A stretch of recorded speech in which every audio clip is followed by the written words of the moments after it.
गुरुर्ब्रह्मा गुरुर्विष्णू गुरुर्देवो महेश्वरः गुरुः साक्षात् परब्रह्म तस्मै श्री गुरवे नमः. रसिक श्रोत्यांच्या चरणी सादर नमस्कार. आजची आपली 32वी कथा. साजेसा मुखचंद्रमा जणू तुझा मातासुरांची उशे, त्रैलोकी उजळीत तांबूस तुझे जातेस रंगी उशे, ऐकोनी स्तव अमुचे तुझवरी शाबासकी दे उशे, आम्हा धन्य करी नवे घडवुनी भूदर्शनाला उशे.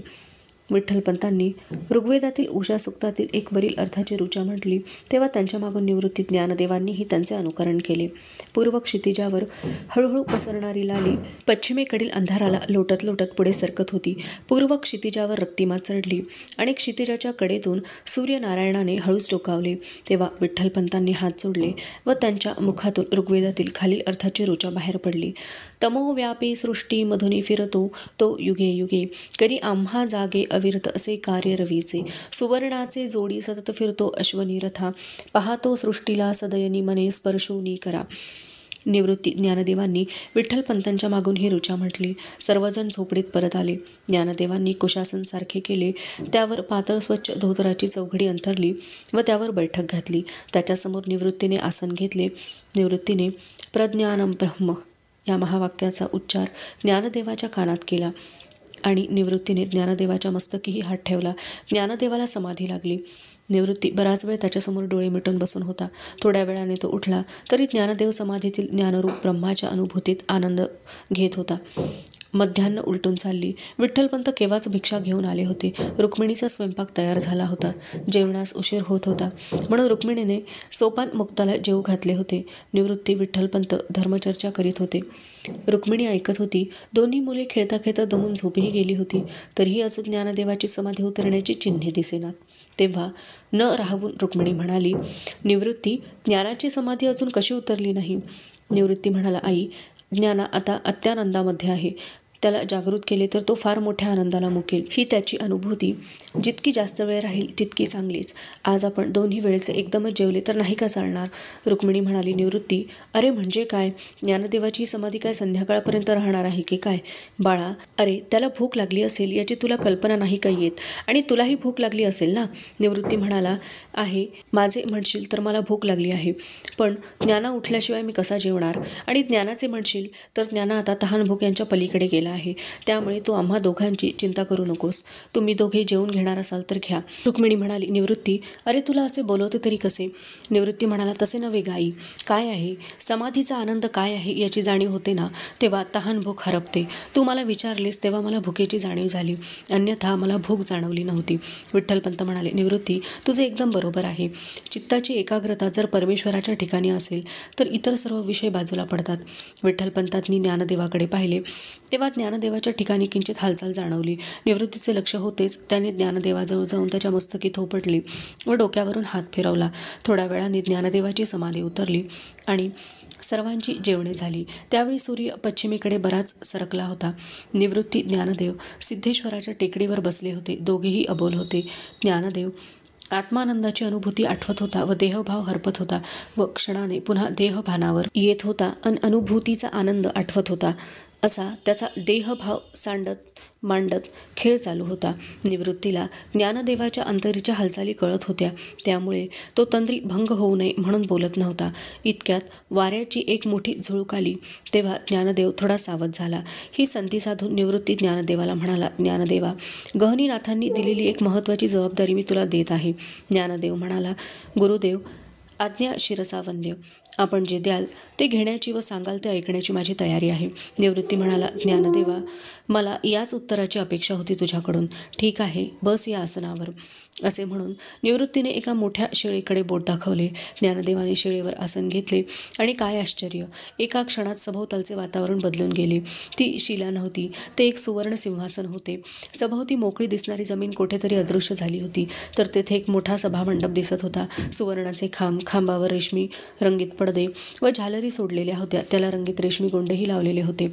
सुगंधी फुलांच्या माळा सर्व सभा मंडपाभोवती बांधलेल्या होत्या. तेथे अनेक सुवर्ण सिंहासने मांडलेली दिसत होती. खाली गालिचा अंथरलेला होता. देवदेवता होत्या. सुवर्ण सिंहासनावर 84 सिद्ध पुरुष, अष्टमहासिद्ध व अनेक स्वर्गीच्या देवदेवता होत्या. अनेक दासी सभा मंडपात सुगंधी द्रव्याचे सिंचन करीत होत्या.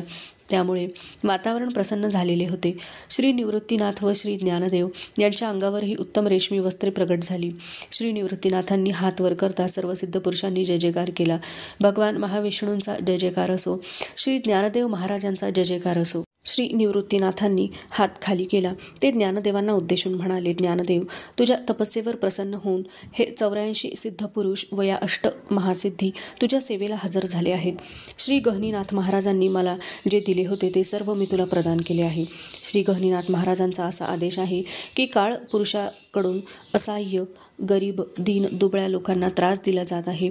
धर्म मार्तंडांनी जीवाच्या विकासाचे ज्ञान संस्कृतच्या कठीण तटबंदीमध्ये कोंडून ठेवले आहे. त्यामुळे धर्माचे ज्ञान, भगवंतांच्या उपासनेचे मार्ग सामान्य जीवांना सहज उपलब्ध होत नाहीत. ते कार्य तू करावेस.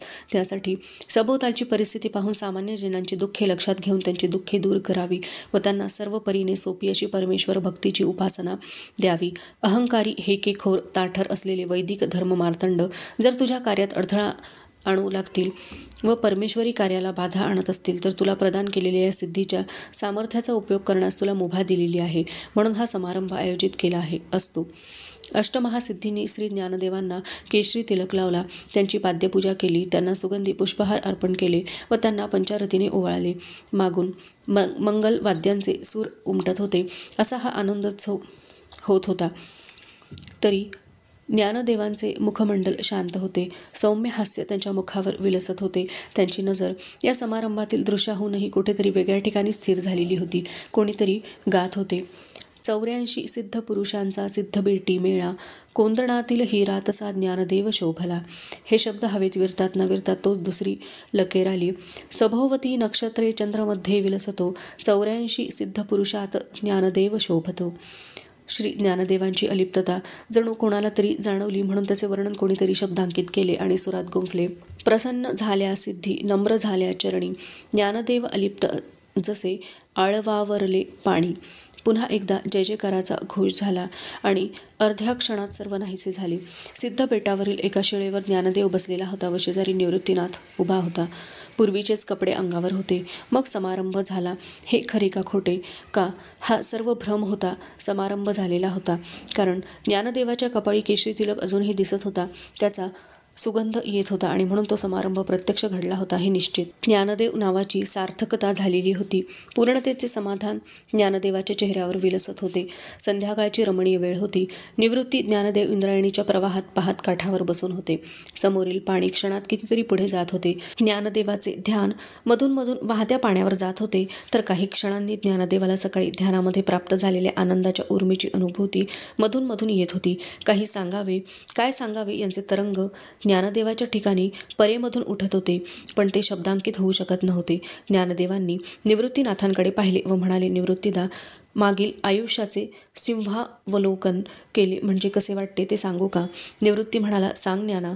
ज्ञानदेव म्हणाला, इवलेसे रूप लावियले द्वारी, तयाचा वेलू गेला गगनावरी. निवृत्ती म्हणाला, खरं आहे ज्ञाना तुझं, बोल, अजूनही पुढे बोल. ज्ञानदेव म्हणाला, मोगरा फुलला, फुले वेचिता बहरू कळी यासी आला. निवृत्ती म्हणाला, खरोखरीच ज्ञाना, मोगऱ्याचा खूपच बहर आला आहे आणि हा बहर कधी कमी होणारा नाही, तर नित्य नव्याने वाढत जाणारा आहे, हेच खरं. ज्ञाना, तू पुढे बोल. ज्ञानदेव म्हणाला, मनाची गुंती गुंफियेला शेला, बाप रखुमा देवी वरू विठ्ठली अर्पिला. निवृत्ती म्हणाला, ज्ञाना, भक्तिभावाचा मोगरा खरोखरीच खूप बहरून आला आहे. मला वाटते ज्ञाना, तू भक्तिभावाने अर्पण केलेला हा शिला पांडुरंगाला निश्चित आवडेल. तो त्याचा स्वीकार करेल. दिवसामागून दिवस जात होते. ज्ञानदेवाला पांडुरंग दर्शनाची ओढ लागली. दुसरे काहीच सुचत नव्हते. ध्यान संपले तरी सबंध दिवस त्या ध्यानाच्या धुंदीतच जाऊ लागला. जेवणाकडे वा इतर व्यवहाराकडे त्याचे लक्ष लागत नव्हते. विठ्ठल नामाची आवर्तने श्वासोच्छ्वासाबरोबर चालू असावयाची. घरट्यातील पिले जशी दक्षिणीची वाट पाहत आक्रंदत असतात, आईने जवळ घेण्यासाठी बाळ जसे आक्रोश करीत असते, चंद्रदर्शन न झालेला सागर जसा मागे मागे सरून म्लानवदन झालेला असतो, तसे पांडुरंग दर्शनासाठी ज्ञानदेवाचे मन आक्रंदत होते. चित्त व्याकुळ होऊन आक्रोश करीत होते. देहाची आटणी होऊन वदन म्लान झाले होते. विठ्ठलपंत व रुक्मिणी यांना ज्ञानदेवाची ही अवस्था पाहवत नव्हती. सोन्याला कांती येण्यासाठी जसे अग्निदिव्य करावे लागते तसे ज्ञानदेवाचे तपस साधनेचे अग्निदिव्य चालू होते. रुक्मिणी विठ्ठलपंतांचे प्रेम ज्ञानदेवाला या तपश्चर्येतून मागे ओढण्याचा विचार करीत होते, तर निवृत्ती त्यांना थोपवून धरत होता. तो म्हणे, आई बाबा, मुखी येत असलेला ग्रास काढून घेतल्यासारखे होईल. आपण ज्ञानदेवाला आता मागे ओढू नका. तुम्ही काळजी करू नका. गहनीनाथ महाराज लक्ष देऊन आहेत. योग्य वेळ येताच त्याचे कार्य होईल. आणि निवृत्तीचे हे बोल ऐकून विठ्ठलपंत रुक्मिणी गप्प बसत. ते ज्ञानदेवाशी जास्त बोलतही नसत. त्याच्या एकांताला ते बाधही आणत नसत. केवळ पाहण्याशिवाय ते काहीच करू शकत नव्हते. ब्राह्ममुहूर्ती विठ्ठलपंत निवृत्ती उठले. त्यांनी शेजारी पाहिले. ज्ञानदेवाचे अंथरूण रिकामे होते. आज ज्ञानदेवाला लवकर जाग आली असेल असा विचार करून दोघे इंद्रायणी काठी आले, तर तेथेही ज्ञानदेव नव्हता. विठ्ठलपंत म्हणाले, ज्ञाना कुठे गेला असेल निवृत्ती? निवृत्ती म्हणाला, बाबा, ज्ञाना कुठेही जाणार नाही. कुठेतरी ध्यानाला बसला असेल, कदाचित घरातही. आपण नीट पाहिले नाही म्हणून म्हणतो. विठ्ठलपंत निवृत्तीचे उत्तर ऐकून गप्प बसले, पण त्यांचे चित्त काही शांत झाले नाही. त्यांनी झटझट स्नान उरकले व धोत्राचा पिळा खांद्यावर टाकून पुढे आले. ज्ञाना झोपडीतच ध्यानाला बसला आहे हे पाहून त्यांनी समाधानाचा सुस्कारा सोडला. ज्ञानदेवाचे आजचे ध्यानही खूप लांबले होते. ध्यानातून उठला तरी त्याचे चित्त स्थिर नव्हते. काही शोधण्यासाठी त्याचे डोळे सारखे भिरभिर फिरत होते, तर काही नजर शून्यात लावून तो बसत होता. दिवस असाच सरत आला. सूर्य पश्चिमेकडे सरकू लागला. ज्ञानदेव बाहेर पडला. बाहेर गार वारा सुटला होता, तरी त्यानेही त्याचे अंग पोळत होते. पक्षी पक्षिणी चोच चोचीमध्ये घालून क्रीडा करीत होते. तेथे लक्ष गेल्याने त्या आगीत जणू तेलच पडले व विरहाग्नी जास्तच भडकला. काय करावे सुचत नव्हते. पैल तोगे काऊ कोकत आहे, शकून गेमाये सांगत आहे. संध्याकाळची रमणीय वेळ होती. सूर्यनारायणाचे नारंगी रंगाचे तेजस्वी बिंब अस्ताचलाचा मार्ग आक्रमित होते. मंदगार वाऱ्याच्या झुळका वाहत होत्या. डोलणारे वृक्ष आपल्या फांद्या हलवून सूर्यनारायणाला निरोप देत होते, तर पक्षीगण मंजूळ स्वराने दुसऱ्या दिवशी पुन्हा येण्यासाठी जणू विनवित होते. वातावरणात एक नीरव शांतता होती. त्यातून इंद्रायणीच्या काठी तर कोणीही फिरकत नव्हते. अशा या रम्य वेळी ज्ञानदेव अस्ताला चाललेल्या सूर्याचे ध्यान करीत नदीकाठी एका शिळेवर बसला होता. ध्यानाचा अभ्यास तर पराकोटीला गेला होता. मन विठ्ठल चरणावरून किंचित काळही दूर होत नव्हते. ज्याच्यासाठी एवढा अट्टहास चालू होता, ती पूर्णता अजून येत नव्हती. कर कटेवरी उभा विटेवरी, शिवलिंग शिरावरी सुहास्य मुद्रा, अशी पांडुरंगाची मूर्ती ज्ञानदेवाच्या डोळ्यांपुढून हलत नव्हती. मनात रुखरुख सलत होती. वियोगाची परमावधी झाली होती. विठ्ठलाच्या आठवणीने डोळ्यातून जलधारा वाहत होत्या. मन आक्रोश करीत होते. पांडुरंगा, केव्हा रे तुझी भेट होणार? आता नाही रे सहन होत, नाही होत, नाही होत. आणि त्याचवेळी समोरील कडुलिंबाच्या झाडावरील कावळा ओरडला, काव काव, आणि थांबला. ज्ञानदेवाने मान वर केली. कावळ्याकडे पाहिले. तोही ज्ञानदेवाकडेच पाहत होता. एकदा नजरेला नजर भिडली आणि कावळ्याने झेप घेतली. पांडुरंगाच्या चिंतनात देहभाव विसरलेल्या ज्ञानदेवाच्या कानांवर अचानक पडलेल्या कावळ्याच्या आवाजाने अंगावर सरसरून काटा उभा राहिला. समाधीचा भंग झाला. कावळ्याशी नजरानजर झाली आणि ज्ञानदेवाने जणू त्याचे भावच वाचले. तो काव काव आवाज शुभशकुनाचा वाटला. दिलासा देणारा वाटला. एक महत्त्वाचा संदेश सांगणारा होता. इतक्या दिवसांच्या उत्सुकतेची पूर्तता करणारा होता. उडून दूर गेलेल्या कावळ्याने जरा दूर जाऊन पुन्हा कावकाव केले. त्या कावळ्याकडे पाहत ज्ञानदेवाच्या मनात विचाराचे तरंग उठले. काय हा शुभशकुन तर नसेल? पंढरी रायाच्या भेटीचा क्षण जवळ आलेला दिसतोय. तोच ज्ञानदेवाचा उजवा नेत्र स्फुरण पाहू लागला. आणि त्याचवेळी ज्ञानदेवाच्या तोंडून हे शब्द बाहेर पडले. पैल तोगे काऊ कोकत आहे, शगुन गे माये सांगत आहे. ज्ञानदेवाच्या मुखातून निघालेल्या या शब्दांना साथ म्हणून की काय कावळ्याने पुन्हा आवाज केला. काव काव काव. ज्ञानदेवाला आनंद झाला. कावळा जरा लांब होता. ज्ञानदेवाच्या मनात विचार डोकावून गेला की कावळा लांब आहे, तो जवळ आला तर बरे होईल, कारण हा शुभशकुन सांगण्यासाठी मला त्याला काहीतरी बक्षीस देता येईल. आणि खरोखरीच कावळा पुन्हा उडून ज्ञानदेवाच्या समोरील झाडावर येऊन बसला व ज्ञानदेवाकडे पाहू लागला. जणू त्याने म्हटले असेल की, ज्ञानदेवा, अरे काही बक्षीस देतो म्हणालास म्हणून मी आलो. ज्ञानदेवाने कावळ्याच्या मनातील भाव जाणला व ते उत्स्फूर्त गाऊ लागले. उड उड रे काऊ, तुझे सोन्याने मडवीन पाऊ, पाहुणे पंढरी राऊ घरासी कैसे ये. कावळे दादा, या तुझ्या शकुनाने जर पंढरीराऊ माझे घरी येतील तर तुझ्या पायात सोन्याचे कडे घालीन. पण तेवढ्यात कावळ्याने मान फिरवली व दुसरीकडेच पाहू लागला. ज्ञानदेवाने कावळ्याचे मनोगत जाणले. ज्ञानदेव कावळ्याशी बोलू लागला. कावळे दादा, तुला पायात सोन्याचे कडे नको आहे काय? अहो, कडे सोन्याचे असले म्हणून त्याला काय भार नाही, उगाचच ओझे असेच म्हणायचे आहे ना. त्यापेक्षा पोटाला काही मिळाले तरच योग्य होईल. कावळे दादा, खरे आहे तुझे म्हणणे. मग काय खायला देऊ? पहा, हे तुला आवडते का? दही भाताची उंडी लावीन तुझी ये तोंडी, जीवा पडये त्याची गोडी सांग वेगी. दही भाताची उंडी आवडते का सांग, मी तुझ्या तोंडी घालतो. पण कावळ्याने पुन्हा मान फिरवली. दही भाताच्या उंडीने तोंड आंबटच होणार. गोड बातमी द्यावायची आणि तोंड आंबट हे नाही चालायचे. दही भाताची उंडी नको असेल तर नको. तुझ्या जीवाला जे गोड आवडत असेल ते सांग. पण कावळे दादा, आता वेळ घालवू नकोस, कारण आता मला हे जास्त वेळ सहन होत नाही. तरी लवकर बोल. कावळे दादा ज्ञानदेवाकडे पाहू लागला. त्याने मान तिरकी केली. काव काव काव. कावळे दादा, गोड बातमी दिल्याबद्दल तोंड गोड करू का? हे घे. दुधे भरुनी वाटी लावीन तुझी ये ओठी, सत्य सांगे गोठी विठो येईल काही. दुधाने भरलेली वाटी तुझ्या ओठाला लावीन, पण एकच सत्य सांग माझ्या मनीचे, की विठुराया येईल काय? हो असेल तर उडून जा. आणि काय गंमत, कावळा ओरडला. काव काव काव. आणि कावळा उडून गेला. तो आसमंतात दिसेनासा होईपर्यंत दूर गेला आणि ज्ञानदेवाच्या गळ्यातून लकेर बाहेर पडली. पैल तो गे काऊ कोकता हे, शकून घे माये सांगता हे. थोड्या वेळापूर्वीच वियोगाने शोकविव्हल झालेल्या नेत्रातून वाहणारे पाणी आताही तसेच वाहत होते. पण आताचे हे आनंदाचे अश्रू होते. चेहऱ्यावरील उदासीनता आता मावळून गेली होती. चेहरा प्रसन्न झालेला होता. अस्ताचलाला चाललेल्या सूर्याच्या प्रकाशाने चेहरा न्हाऊन निघाला होता. त्यामुळे फारच तेजस्वी दिसत होता. सूर्या अस्ताचलाला टेकून हळूहळू बुडत होता व त्यामुळे ज्ञानदेवाच्या चेहऱ्यावरील तांबूस रंग उतरून तो आता चंद्राप्रमाणे प्रकाशमान दिसू लागला होता. तेजस्वी दिसत होता. अंधार पडू लागला तरी अजून ज्ञानदेव परतला नाही हे पाहून रुक्मिणी निवृत्ती, सूर्य अस्ताला गेला तरी अजून ज्ञाना कसा आला नाही? निवृत्ती म्हणाला, इंद्रायणी काठी सूर्याचे ध्यान करीत बसला असेल. वास्तविक पाहता तो आतापर्यंत येतोच, पण आज जरा अंमळ उशीर झालेला आहे. थांब, मी बघून येतो. निवृत्तीने अंगावरील वस्त्रे सारखी केली व तो बाहेर पडला. ज्ञानदेवाचे चित्त आज जाग्यावर नव्हते.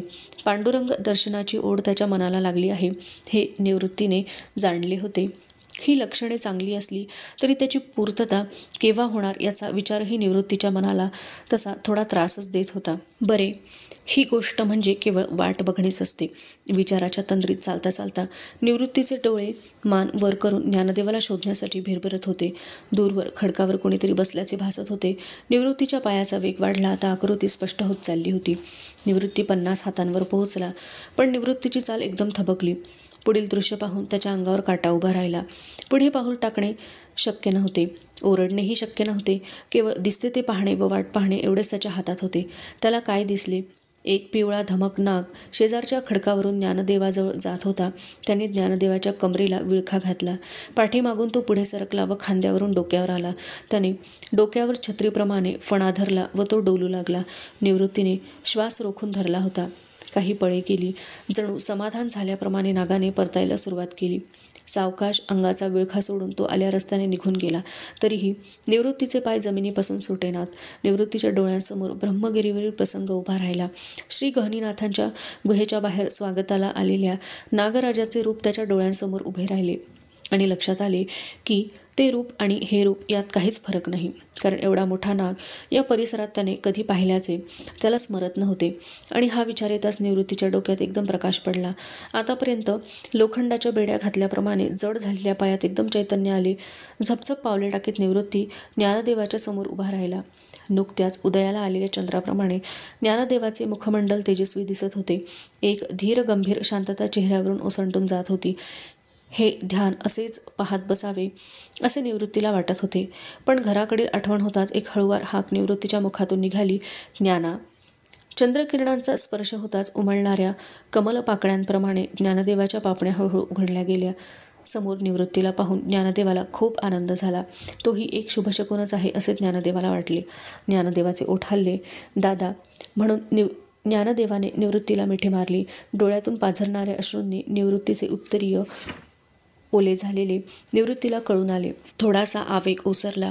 ज्ञानदेवाने मिठी सैल केली. त्याने निवृत्तीकडे पाहिले. काही बोलायचे होते, ओठ हालत होते, पण शब्द बाहेर पडत नव्हते. निवृत्तीने ज्ञानदेवाची अवस्था ओळखली. पाठीवर हात ठेवत म्हणाला, ज्ञाना, तू जे काही सांगू इच्छित आहेस ते मी जाणले आहे.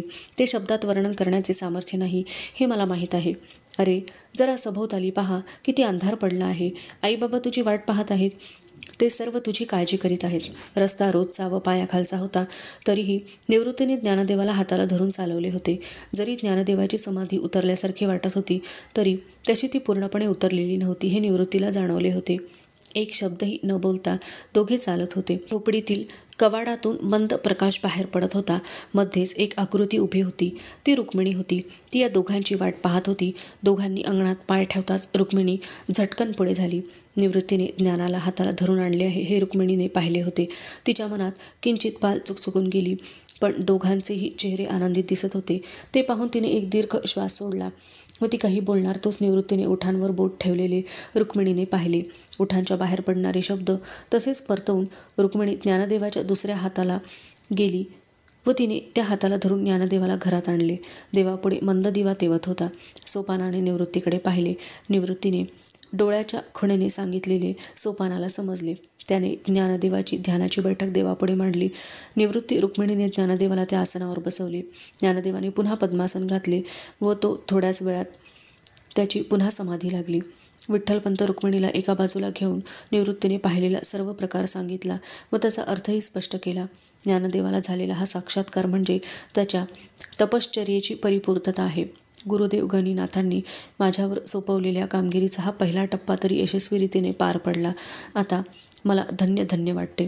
असे बोलताना निवृत्तीच्या डोळ्यात पाणी उभे राहिले. त्याने डोळे टिपून त्या दोघांकडे पाहिले व दोघेही डोळे टिपत होते. नंतर विठ्ठलपंत म्हणाले, रुक्मिणी, आत्मानंदाने आत्मतृप्ती होत असली तरी स्थूल देहाला स्थूल अन्नाची आवश्यकता आहे. त्याच्याशिवाय देहाची तृप्ती कशी होणार, होय ना? आणि रुक्मिणीची चूल थंड आहे. भाताचे कढ ओतू गेल्याशिवाय अग्नीची तृप्ती कशी होणार? रुक्मिणी म्हणाली, माझ्या लक्षात आलं आणि अग्नीची तृप्ती कधीतरी होते का? विठ्ठलपंत म्हणाले, शब्द बरोबर पकडलास रुक्मिणी, पण अग्नी प्रज्वलित ठेवण्यासाठी तरी त्याला मधून मधून थोडी आहुती द्यावेच पाहिजे का नको, त्याबद्दल म्हणतोय मी. विठ्ठलपंत उठले व ते चुलीपुढे जाऊन बसले. रुक्मिणी झटकन पुढे झाली. अहो, हे काय? ही माझ्या हक्काची जागा आहे. हे अतिक्रमण होत आहे. तुम्ही बाजूला व्हा पाहू. मी अगदी थोड्या वेळातच आहुतीची तयारी करते. जरा देवापुढे नको, माझ्यापुढे बसूनच रामरक्षा मारुती स्तोत्र म्हणा पाहू. पण अगदी सावकाश माझी गडबड उडवून द्यावायची नाही. विठ्ठलपंत म्हणाले, रुक्मिणी, तू चूल पेटवून आधण ठेव. आज शिध्यामध्ये तांदूळ व मुगाची डाळ मिळाली आहे. आपण आज खिचडीच करूयात. खिचडी तर सर्वांचा आवडता पदार्थ. हा म्हणता चूल पेटली. आधण वर चढले. विठ्ठलपंतांनी तांदूळ डाळ बाहेर काढली, निवडली व रुक्मिणीकडे दिली. रुक्मिणीने ते स्वच्छ धुवून आणले. तोवर आधण तयार झाले. रुक्मिणीने तांदूळ डाळ मोजून घेतली आणि आधण ओतले. खिचडी शिजत पडली. खिचडीचे गरम पाण्याचे थेंब उडू लागले व खिचडी रटरटू लागली. रुक्मिणी म्हणाली, अहो बरं का, आता जवळ बसू नका व जाळही सरकवू नका. आहे त्या आचेवर खिचडी शिजेल. सोपानमुक्ता, भूक लागली ना माझ्या बाळांना? या, आपण थोडा वेळ चांदण्यात बसू. ग्रह, तारे, नक्षत्रे पाहूयात. विठ्ठलपंत रुक्मिणी मुलांना घेऊन बाहेर बसली. विठ्ठलपंत सोपानला ग्रह तारे यांची माहिती देऊ लागले. निवृत्ती ज्ञानदेवासमोर बसला. त्याने ज्ञानदेवाच्या मस्तकी हात ठेवला आणि ज्ञानदेवाची समाधी उतरली. आता ज्ञानदेव खूप शांत व समाधानी दिसत होता. नदीकाठी अनुभवलेला उत्कट भाव त्याला पुन्हा स्मरला व पुन्हा आनंदाचे भरते आले.